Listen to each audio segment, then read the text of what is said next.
Welcome back, fanboys and fangirls, to Nerds on Topic. This is your solo nerd, and today is the second episode of the video game month. Today's episode is Blazblue.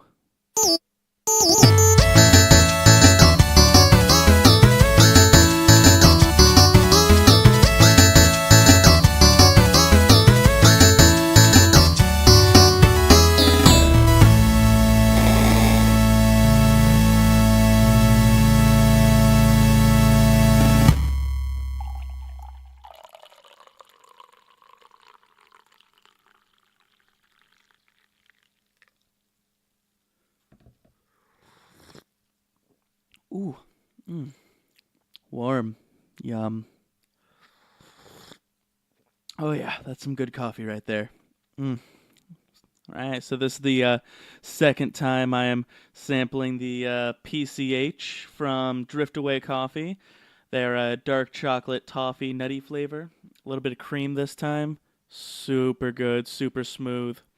Oh man. What's going on, everybody? It's me, your solo nerd, and this is Nerds on Topic, as you all know, because you clicked on it.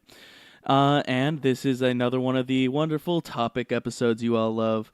For those who don't know, once a week, every week, I pick a topic from nerd, video game, or geek culture. This month, it's video games. And I do a shit ton of research on it. I do enough research to where if I were to, I don't know, say, fall down a well for all eternity, endlessly creating a time loop, I might just end up becoming a dark demon in the past. Or some shit like that.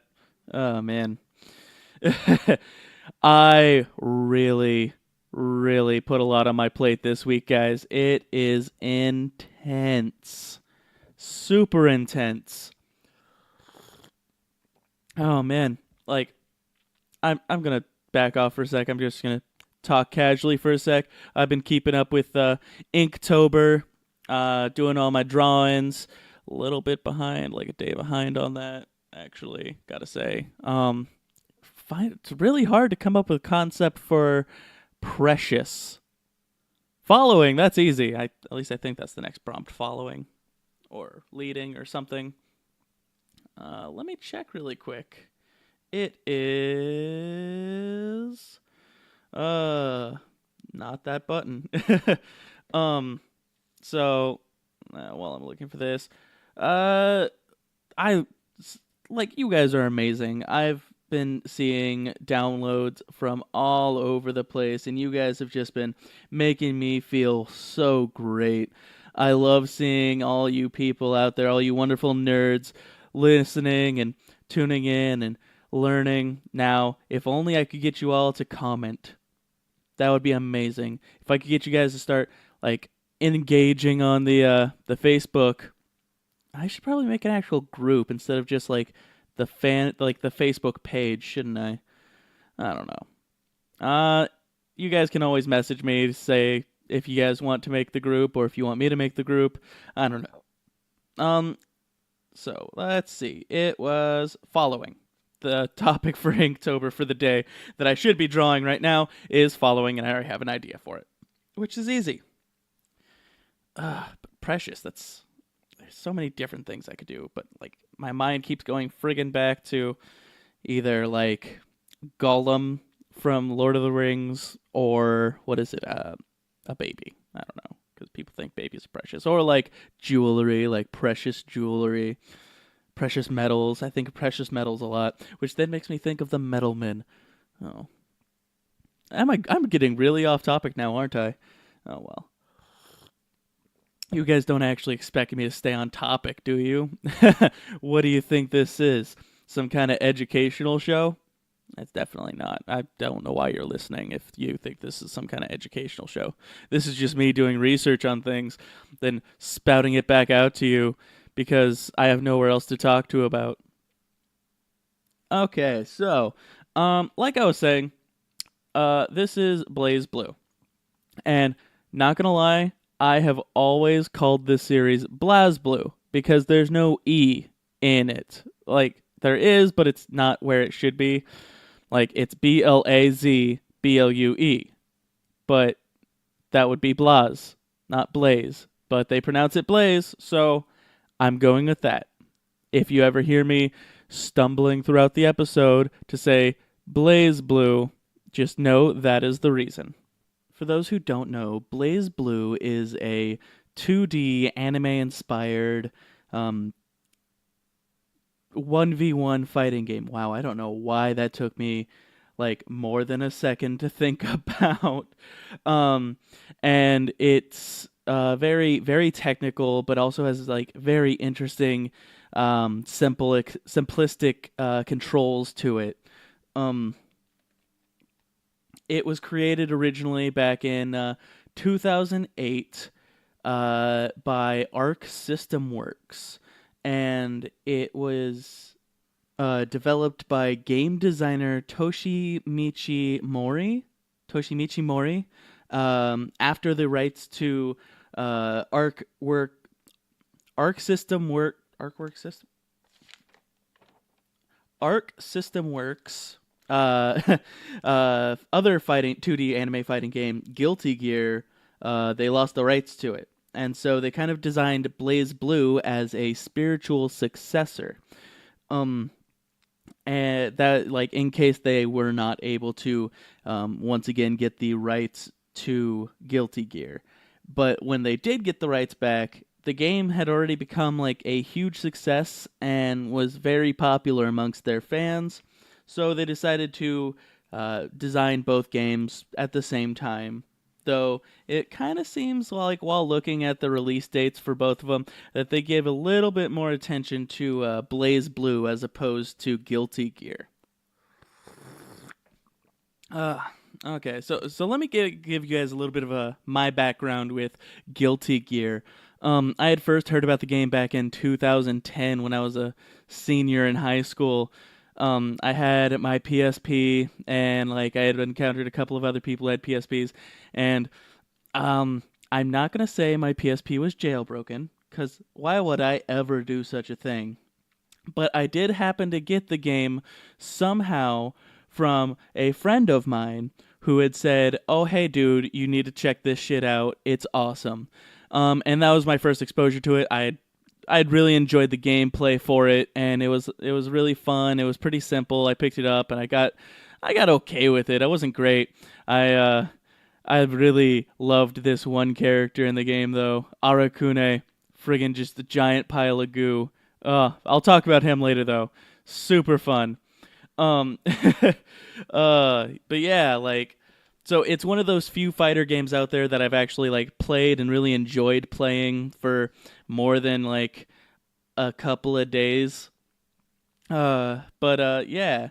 So it I was actually really surprised to find out that the game had only come out 2 years beforehand as an arcade game. Um, in 2008. Also produced by Arc System Works, of course, because why else wouldn't it be? And the game was originally called Blazblue Calamity Trigger. So the main series for Blazblue only has 4 games in the continuity. Um, so I was thinking when I started research for this, it was going to be super easy. And I was going to try to focus more on how the game was made, who was involved in it. And I spent days trying to do that research when I realized none of that mattered. I was thinking, oh, hey, this is a fighting game. It's going to have a pretty easy storyline to follow. Nope. I was so wrong.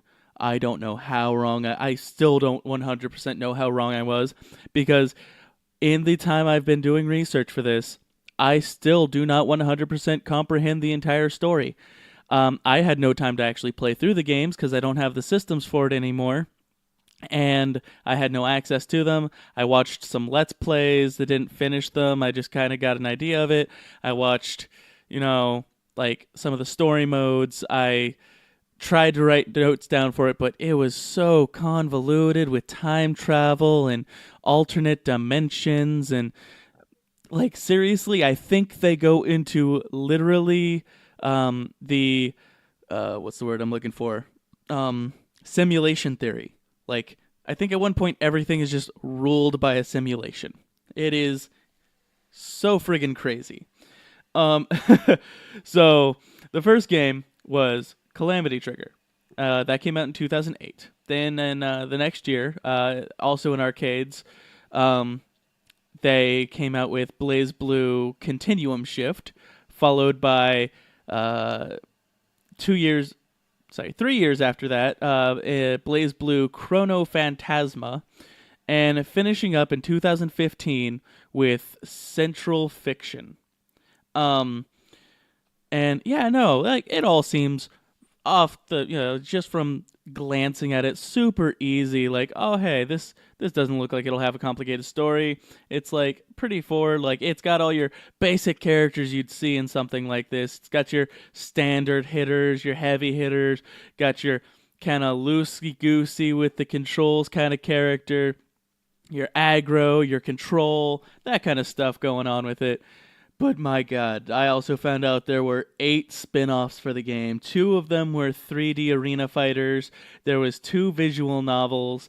There was a rhythm game featuring literally just the main character's not final attack, but like special attack. Like it's a weird little like black little demon thing.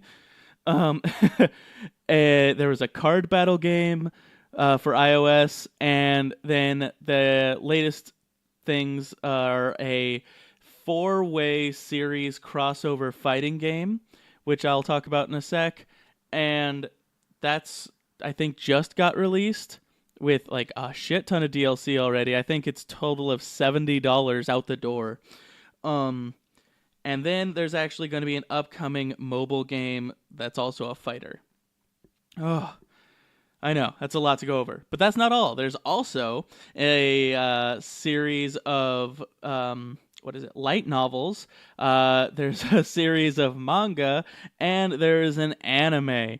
None of which I looked into because everyone said they were kind of meh and didn't really have anything to do with the main story. And that's what I'm going to try to focus on during this, is just the main 4-game story and the characters. It's really complicated. I don't know what I got myself into, guys. Ugh. So, this is just the beginning, guys. Like, we're not even into the meat of this topic. And my God, I got a new notebook, right? Because I finished up filling up my old notebook, and I have already filled about 6-7 pages, both sides of notes for this one topic, which is twice as much than I would used to write for other topics. And I still don't know 100% what's going on with it. So sorry if you hear me flipping pages every once in a while. Just think of it as audio teasing. Yeah, there we go. Some audible teasing of your ears. So, like I had originally said, the first game in the series was Blazblue Calamity Trigger. And I got a rough idea of what the story was, so I'm just going to read off what I had written for my notes. There's a little bit of backstory. Starting in 2100 through 2110, there were wars being fought against a giant monster known as the Black Beast. And they had developed a mixture of magic and science, which I got a couple of different names for. I ended up just writing it down as the magic formula, which also created grimoires and stuff like that. And like grimoires turn out to be a big thing in this series. And everyone had fought alongside of these 6 legendary heroes. Two or three of which we kind of encounter during the games, but like only 1 or 2 of them are actually alive, kind of, sort of. And yeah, I'm just gonna start going into like the characters and a little bit about them. So it starts off with the main character of the entire series, Ragna the Blood Edge, who is a rebel with a huge bounty on his head, like the biggest bounty known in history. He's got a big sword, got spiky white hair. He's got two different colored eyes because he's a Damphir, which, if you guys don't know what that is, it's kind of like a half vampire. They can walk during the day and stuff like that. Um, so he has one arm, but it's only because his other arm got replaced with a mechanical reincarnation of an ancient grimoire known as the Azure, I think, or the Blue, depending on where you're looking and what kind of like different translation you're getting. Yeah, it's weird and complicated. But yeah, he's of course obviously the main character of the series, and he has to save the world for some reason. He has a brother and a sister, which has a very complicated relationship, especially with his brother. And speaking of his brother is named Jin Kisanagi. Kisanagi. Kisanagi. Something like that. He's also known as the hero of Ikaruga, a member of NOL. He's also a little obsessed with his brother. Whenever he sees him, he goes batshit insane. And well, gets all bubbly, like another person who gets all bubbly whenever he sees him, who I'll talk about later. He wields a katana. He has ice powers. He's pretty much, your other standard character. Like, we got your Ken, and we got your... I just dropped my phone. We got your Ken, and we got your Ryu. With these two, if you want to say it like that. Moving on from there, we have kind of our tertiary main character, who is also one of the driving forces of the entire series, Noelle Vermillion. She's a blonde ditz. She's a spaz. She's shy. She's clumsy. She also works with for NOL with Jin. She's actually a robot, I think. It's weird. Her entire thing is weird. She's super involved with the story, though. Going from there, we have Rachel Alucard, who, if you couldn't tell from her last name, is related to Dracula. And is also I think they call it an observer, someone who watches the world. She has an obsession with Ragnar. She's absolutely in love with him and his determination. She's a cute little vampire gothic girl who... she also is the one who transformed Ragnar into a Damphir. She has these two like weird transforming cat bat things that she also uses to fight with, and like sit on as a throne and stuff like that. She's weird. She also has some parts in the story where she's like in the background, but also like taking big roles. It's really confusing. She talks with some AI.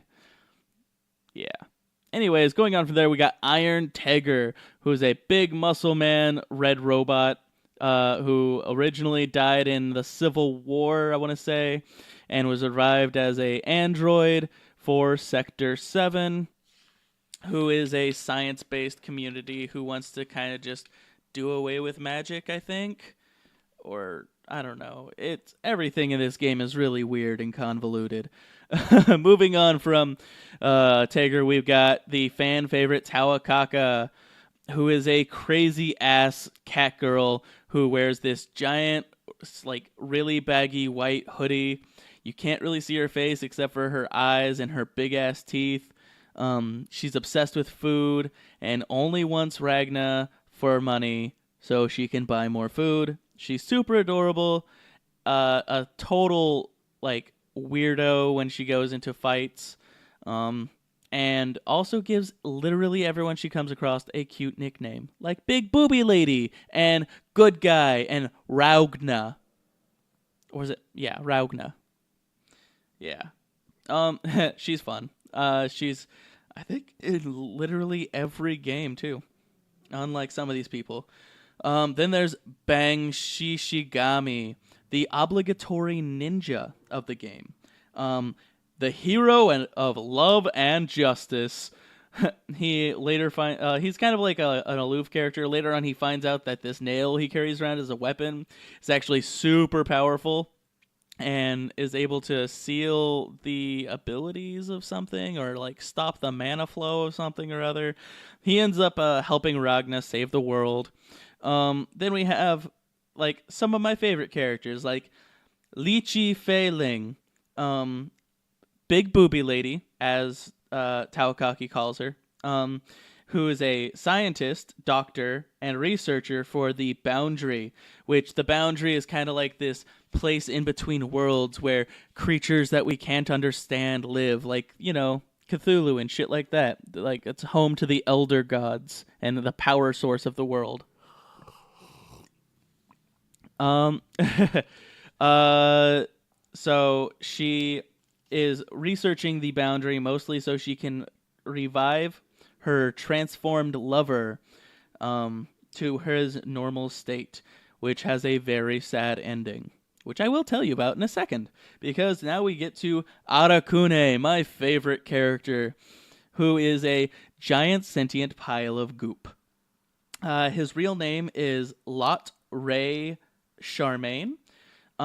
He was a scientist who was doing research on the Boundary, and he looked at it for too long, and he got sucked inside and was replaced with a pile of goop that kind of sort of has his memories and personality, but you later find out is actually just like a anchor to the real world whenever Fei Ling gets a chance to go and enter the Boundary to save him.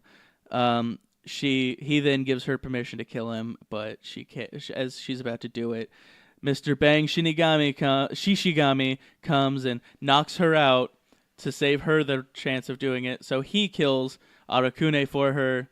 Super sad. Like, I watched it and I was like crying because I was like, I loved him. It's so sad because love. And going on from there, we have the psychotic Carl Clover, a crazy boy inventor with a literal robot for a sister. Or is it? But I don't know. It's weird. Like, apparently the robot's not really his sister, but is actually like one of the ancient grimoires again. It's really weird. His dad was also a super evil guy. I think turned his mom into a robot the same way that his sister's a robot. Yeah. Speaking of robots, we go on to the main antagonist of the first game, New 13, who is a robot girl that was literally born from a sword and then uses that sword she was born from as armor and weapons. She's got like a bunch of floating swords behind her that she uses to attack, and she's totally badass and is in love with Ragna, like everyone else, because she actually looks like his sister, and or something like that. I don't know. It was really weird. But every time she sees him, she becomes super bubbly and happy and psychotic and tries to kill him. And then later on ends up sacrificing herself for him, getting killed in the process. Yeah. Really weird stuff going on here, guys. And then we have Haizama and the ghost that possesses him, whose name I forgot to write down here. Or no, I have it. His name is Terume. Yeah, I think that's his name, Terume. The guy looks like Michael Jackson. Like if Michael Jackson was Asian, with green hair. He uses chains and knives to flip around the screen and attack. He actually won an award for one of the top 10 most inventive and creative or influential fighting game characters created in the last decade because of how his movement mechanics worked, and apparently went on to influence characters in what's it called? Marvel vs. Capcom. Yeah. So he's super evil, half possessed by a ghost. I say half because they both kind of share the body for a while until like Harazuma gets tired of him and like kicks him out permanently. and then we don't know what happens to him, but apparently he pops up in one of the novels, I think, because everything is canon and not canon at the same time. Because literally everything happens and doesn't happen at the same time through way of simultaneous simulations and infinite timetables, or timelines, I should say, that are congruently going on simultaneously. I don't know if that's actually how you use the phrases. It just seemed right when I was writing them down. um, Super Evil uses dark spirit energy, shit like that. So yeah, that's like the main line of characters. I wasn't gonna write down. So those are, I do believe, the 12 characters that appear in the first game. I was not gonna write down literally every character because by the time it gets to the fourth game, there is 36 characters in the series. And if you want to go into the new four-way crossover game, there's 40, but like they cut out some of the Blazblue characters and they introduced Ruby, like all the characters from Ruby, RWBY, the Rooster Teeth series, friggin' amazing series if you guys have not seen it. Which, hey, I've also talked about recently on the news episode because it's getting a prequel manga in Shonen Jump. Good times. Good times. I remember those times. After that, we've also got Persona 4 that's in there, and another game I can't remember because it seemed unimportant. Yeah.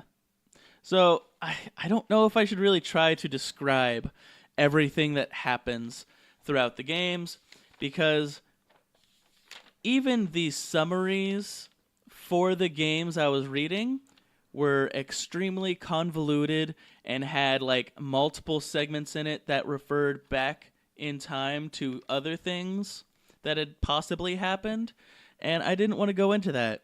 So I'm going to give you what I kind of found.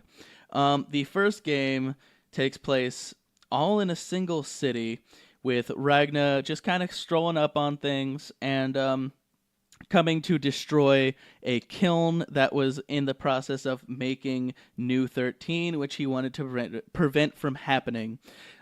He gets stopped along the way multiple times, partially by his brother Jin, who was told not to pursue him, but ignored his orders. That's what I'm looking for. Orders, and went after him anyways. And to stop his brother, they sent Noel. Oh yeah, and by the way, I did not mention that Noel also kind of sort of looks like Jin and Ragna's sister, who died a long-ass time ago, back when they were in the orphanage. When people find Ragna in the town, they try to hunt him down for his bounty or his arm, depending on what their goals are. Let's see. He ends up fighting Carl Clover. He ends up fighting Taokaka, who entirely ends up befriending him because he gave her food, and that's all she really cares about. And she starts calling him good guy. He fights Bang Shinigami because he's a vigilante for justice, and he fights Iron Tiger for Sector 7. He gets help from Lychee, Failing. That's I'm going to call her Failing because it's easier. Who we find out, is a doctor, and that her lover got transformed into a giant pile of talking goo. That's also insane.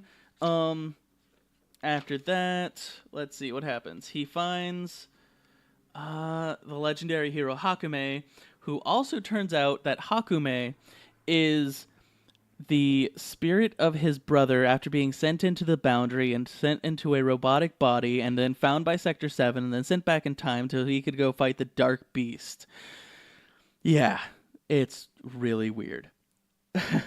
Going on from there, Hakume claims that Ragna is actually the Black Beast, and then after him and Ragna fight, he vanishes, and New 13 appears out of the kiln. Ragna and her fight. Noel jumps in and saves him, in the true ending, I should say. Otherwise, they get stuck in an endless loop that ends up creating the Black Beast thousands of years in the past, or hundreds of years in the past. Yeah, it's weird. Because apparently the half grimoire that he has in his arm mixed with whatever she was causes some giant dark energy that creates like so his attack thing that he does, that's a little demon thing. Basically, he becomes a gigantic version of that, and that's what everyone is fighting. Um, um, he gets saved at the last second by Noel, who pulls him out of the well, um, and then are confronted by Michael Jackson. I mean, of course, I already told you guys I call him Michael Jackson. Hazume, who is at the time possessed by Terume. Um, and then becomes real because apparently he wasn't real at the time, but he had to have someone witness him, and apparently Noel was also an observer, who's also Rachel is an observer. Um, so he runs away. He fires a giant beam of laser at the city they're all in, but it's stopped by Rachel, who, yeah, she just saves the city. Yeah, that's just the first game, guys. Like the second game takes place almost immediately afterwards. The city's in disarray. No one knows what the fuck's going on. Um, blah blah blah. Ragna follows Tsubaki, who is told by Michael. I know Michael. What the fuck am I even talking about anymore? I don't even know what I'm talking about anymore, and I have all the notes right here in front of me. Um, Oh, that's right. The second game, like, almost immediately introduces a couple of new characters that are from Jin and Noel's past when they were both at the academy. And Hazume sends one of their friends, Subaki, to go kill both Jin and Noel, or at least capture Noel and kill Jin, because he needs Noel later on. Ragna ditches Noel and runs into a weird kid with three personalities. Um, one of which I think is one of the six legendary heroes, but they're looking for Bang, Shishigami. Ragna's hunting Hazume, or is that even his name? I don't even remember anymore. It's, I think I've been calling him by the wrong name. Uh, Hazama, not Hazume. He's hunting Hazama, um, so that he can get his revenge. And while that is happening, the world is, it turns out, is like in a simulation right now because future's been altered because Ragna was saved. So a giant AI system who was talking with Rachel is currently running a simulation of every single possibility at the exact same time, um, for the world, and it's Hazama is trying to destroy it using Noelle, who is actually one of those robot girls born from swords. Um, we find out that Hazama actually has his own Azure Grimoire and actually made a shit ton more of them, which makes Ragna mad. And whenever he finally gets there, they fight, and I think Ragna loses, um, until he. Oh, that's right. Until Sector 7 sends a robot with a idea engine to go help him, which unlocks the true Azure to help him beat Hazama, which makes it so that it doesn't get destroyed. But the AI still gets killed, and the continuum shift gets stopped, whatever that means. Yeah, that's the second game, and it gets even more confusing from here. I don't even know if I can finish what happens, because like in the third game, which is what is it? Chrono Phantasma. Ragna ditches everyone again to go to an even bigger city, but encounters the Chronophantasma, which is apparently a person who has the title because they are uh, going against their own future or something like that, and is out of time, and something with the goddess of death making a new world to fix everything that happened, but everything still goes wrong. In the final game, like everyone's memories are all messed up. It's called Central Fiction. Um, Everyone is trying to figure out what they're meant to do. But they also realize they have to kill Noelle, I think. They end up killing off all these people, all that sad stuff I was telling you about in the character descriptions. Like, that's when this stuff happens, like when Arakune dies, when Noelle gets transformed, I think, and killed. When friggin' Ragna gets killed. When Bang Shimigami, he doesn't die. He actually is one of the few people that survives. Lychee dies, I want to say. Fei Ling dies. No, she continues on. But she kills Arakune. Or I should say Bang Shishigami kills Arakune. Yeah, it's weird. I really don't know what to say. This game, I almost regret doing this topic. It was nothing like I was expecting. I'm really sorry with how disjointed and awkward this episode is going to turn out. If this helped you guys understand or get interested in the story at all, because I know I actually want to go back now, because I know a couple of these games are getting released for the Switch in some way, shape, or form, and I want to sit down and actually play them and try to figure the story out, like, in a more casual sense, because I know that for as popular as it is, there has to be an easier way to describe this. But yeah, that's all I'm gonna go into for this. This has been Nerds on Topic. As always, you can follow me on social media at Not Coffee, coffee with a K. On Instagram and Twitter. You can follow the podcast on social media at Nerds on Topic. You can email us at nerdsontopic@gmail.com. You can follow the amazing DJ who does the intro music. As you probably noticed by now, there's a slightly different tune for this month. It's a more chiptune, video gamey feel. His name is Swa. You can follow him on all social media at Swa Music. Thank you all. Thank you, Driftaway Coffee, for the free coffee. And I would like to thank you all for listening again. If you could, I would love it if you could each share it with one nerdy friend of yours who you think might have fun, or if you have any friends out there who like fighting games, for this episode at least. Just help brother out, man. Anyways, this has been Nerds on Topic, and remember, we are not the podcast you're looking for. Bye.